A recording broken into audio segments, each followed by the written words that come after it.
Aku berharap bisa ngasih kamu sedikit terang, biar kamu bisa lihat apa yang aku lihat. Apa sih yang kamu lihat dari aku? Hati.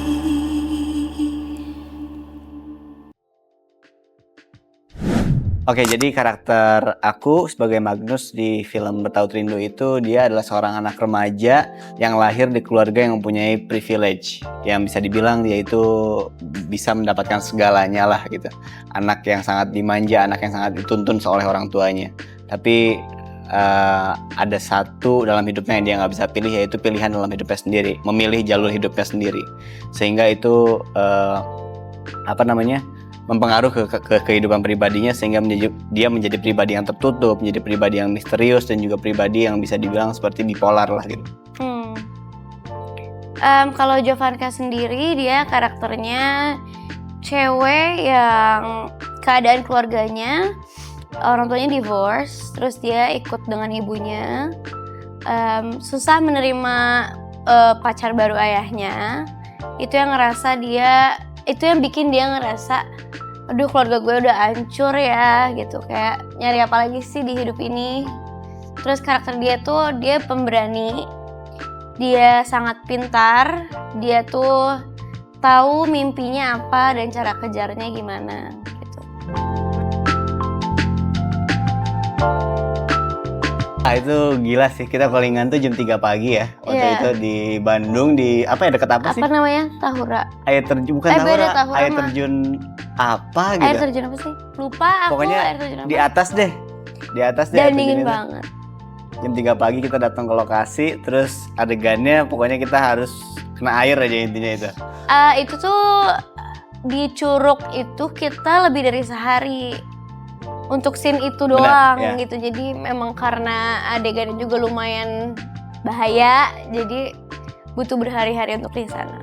Dan hujan juga di sana, jadi kita tuh kayak neduh di satu gubuk gitu, kayak ada saung gitu. Itu kita rame-rame ngumpul aja di situ sambil main ludo, main apa segala macam gitu.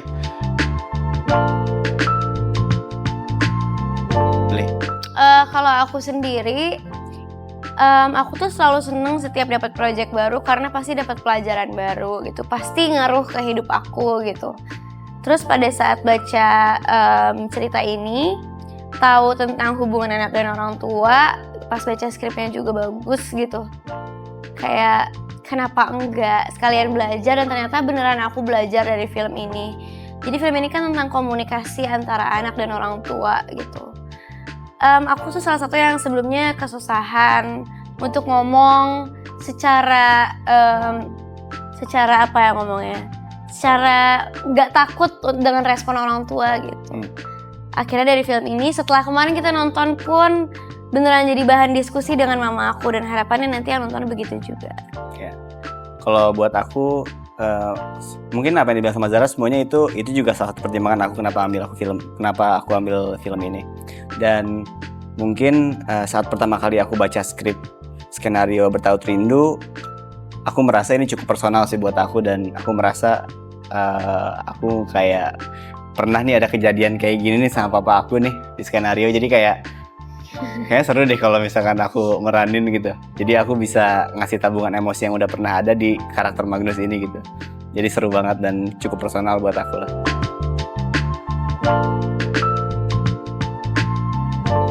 Yang dipelajari dari Jovanka adalah kita itu berhak untuk menentukan takdir kita sendiri, untuk menentukan masa depan kita sendiri gitu.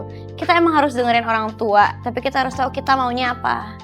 Dan untuk cari jalan tengah dari yang orang tua mau dan yang kita mau itu butuh diskusi. Aku tuh belajar dari Jovanka untuk omongin aja, orang tua itu bisa denger juga kok kita maunya apa, yang penting kita ngomong gitu. Jangan takut dengan respon mereka duluan gitu. Wah, itu juga lumayan berat tuh, karena apa yang aku lakukan untuk menjadi karakter Magnus ya, aku resapi skripnya sih. Maksudnya resapi skrip dengan sepenuhnya gitu. Kejadian-kejadian yang terjadi di Magnus ya aku coba rasain di kejadian nyata gitu. Aku coba bawa lah perasaan si Magnus di kehidupan nyata gitu. Tapi aku juga punya tabungan emosi yang seperti Magnus gitu. Jadi aku lumayan cukup dekat lah konfliknya sama Magnus kalau misalkan aku pakai emosi diriku sendiri untuk karakter Magnus gitu.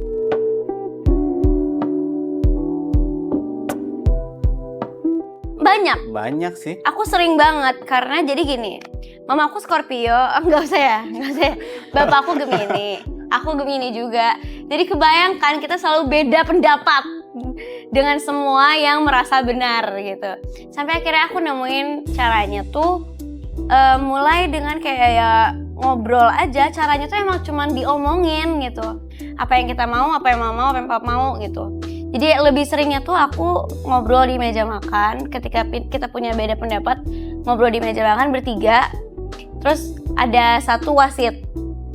Biasanya ada keluarga kita yang lain, tante aku gitu misalnya yang tinggal di rumah juga atau asisten aku.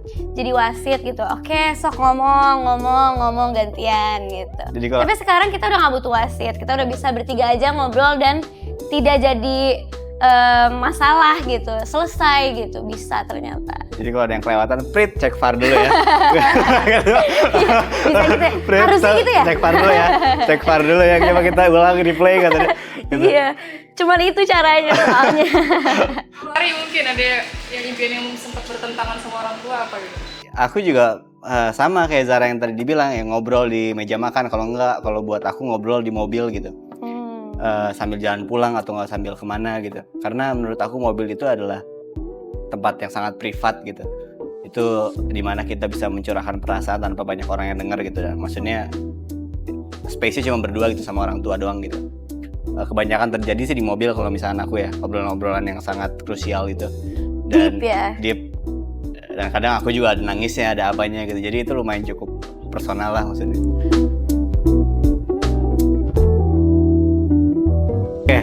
Jadi menurut aku tadi aku bilang film ini juga mempunyai sisi edukatif yang lumayan cukup tinggi, dan saya tuh percaya bahwa seorang orang tua jangan pernah menaruh impian tertundanya kepada anaknya, karena saya percaya bahwa semua manusia mempunyai hak untuk memilih impiannya untuk menjadi apapun gitu. Mungkin itu yang bisa saya bilang, ini bisa relate dengan semua orang gitu. Maksudnya kan orang tua juga dulunya pernah menjadi anak gitu. Mungkin mereka pernah merasakan apa yang dirasakan sama Magnus dan Jovanka di film ini gitu. Oke, kalau dari aku, kemarin kita dapat kesempatan di special screening di Surabaya nonton filmnya sedikit, biarpun nggak full gitu. Yang aku lihat di film ini itu banyak nunjukin point of view lain, apa yang anak rasain dari orang tuanya yang keras, dari orang tuanya yang kalau ngomong itu satu arah gitu, nggak bisa kita jawab gitu. Ini ngeliatin banget impact-nya ke anak itu gimana gitu di film ini. Mungkin nanti kenapa film ini ditujukan untuk orang tua juga, nanti ketika nonton harapannya bisa lebih mengerti anaknya gitu. Dan aku ada notes juga kemarin tuh yang aku notice, orang tua tuh pasti mau yang terbaik buat anaknya, tapi kadang mereka lupa apa yang anaknya sebenarnya rasain dan butuhin gitu. Jadi mungkin gak melulu anak yang harus denger orang tua, orang tua juga harus dengerin anak gitu. Oh, satu lagi mungkin support system. Oh iya. Mempunyai support system dalam hidup itu sangat berpengaruh dalam kehidupan kita. Setuju. Di film ini diperlihatkan betapa pentingnya support system dalam kehidupan kita semua gitu. Nggak hanya orang tua aja, tapi teman, sahabat, dan juga mungkin pacar, keluarga, itu bisa jadi semuanya support system gitu.